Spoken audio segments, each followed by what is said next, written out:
Apocalypse 2, le verset 4. Mais ce que j'ai contre toi, c'est que tu as abandonné ton premier amour. C'est quoi le premier amour? Le premier amour est le réel amour. C'est l'amour sans hypocrisie, sans mensonge. C'est comme nous les hommes. Quand tu dragues une femme au début et qu'elle te dit qu'elle t'aime, sache que là, c'est le vrai amour. Et ce vrai amour supporte tout. Et ce vrai amour supporte toutes les difficultés. Mais au fil du temps, quand elle commence à rencontrer certaines situations, quand elle commence à rencontrer certains problèmes difficiles, son amour pour toi commence à se refroidir. C'est de même pour beaucoup de chrétiens aujourd'hui. Dès le début, quand tu as donné ta vie à Jésus, tu avais tellement un zèle amer. Tu aimais tellement lire la Bible régulièrement. Tu aimais tellement méditer la parole de Dieu chaque jour. Tu pries au moins 3 fois par jour. Et même participer aux activités spirituelles de l'église. Mais au fil du temps, tout a changé. Je dis bien au fil du temps, tout a changé. Tu ne lis plus la Bible comme avant. Tu ne médites plus la parole de Dieu comme avant. Tu ne pries plus comme avant. Avant, tu dirais dans ta prière, tu fais au moins 3 heures du temps devant la prière. Mais aujourd'hui, tu n'arrives plus à te tenir devant la prière pendant 30 minutes. Venir à l'église aussi est devenu un problème. Tu peux rester devant la télévision ou devant ton téléphone portable 24 heures sur 24 sans que rien ne se passe, sans que rien ne t'arrive. C'est que tu ne dors pas, tu n'es pas fatigué, tu ne somnoles pas. Mais à chaque fois que tu prends ta Bible, à chaque fois que tu veux méditer la parole de Dieu, tu commences à bâiller.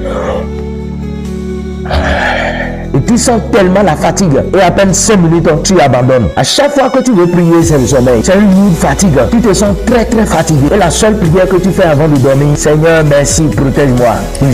Tu dors. Mon frère, sache que tu perds déjà peu à peu ton premier amour. Et sache que là, l'ennemi peut te détruire facilement. Parce que le diable même connaît la Bible plus que toi. Bien aimé, pour que ton premier amour revienne maintenant, il faut commencer par t'approcher de Dieu. Comme la Bible a dit, approchez-vous de Dieu et il s'approchera de vous. Et comment s'approcher de Dieu alors? Il faut te faire un emploi du temps pour ta vie même. Dans un mois, on a 31 jours. Une semaine, 7 jours. Et dans une journée, on a 24 heures. Donc, à base de toutes ces informations, tu peux faire un emploi du temps. Tu peux tout planifier maintenant et avoir un temps pour la lecture biblique, avoir un temps pour la méditation de la parole de Dieu et avoir un temps pour prier. C'est pas que tu te lèves un jour et dis que je veux lire la Bible. C'est pas que tu te lèves par hasard et dis que je veux prier. Mais tu planifies tout. Et dès que tu vas commencer, il faut pas chercher à aller vite. Parce que la Bible n'est pas un livre d'histoire géo. La Bible n'est pas un roman. La Bible n'est pas un journal. Mais il faut aller très doucement pour comprendre. C'est en mangeant que l'appétit vient. Donc à chaque fois que tu t'apprends de la parole de Dieu, à chaque fois que tu pries, l'appétit de continuer à lire et l'appétit de continuer à durer dans la prière va venir. Donc à chaque fois que tu vas commencer à t'approcher de la parole de Dieu et prier, ton premier amour va revenir facilement. Le premier amour que tu avais dès le début, quand tu as donné ta vie à Jésus, et les découragements l'ont volé, les problèmes, les difficultés l'ont volé, ça va revenir facilement. C'est une expérience que j'ai vécue. Et pour finir, à chaque fois que tu prends ta Bible pour méditer la parole de Dieu, il faut prier pour que le Saint-Esprit t'éclaircisse. Il ne faut pas chercher à lire comme un roman. Et à chaque fois que tu lis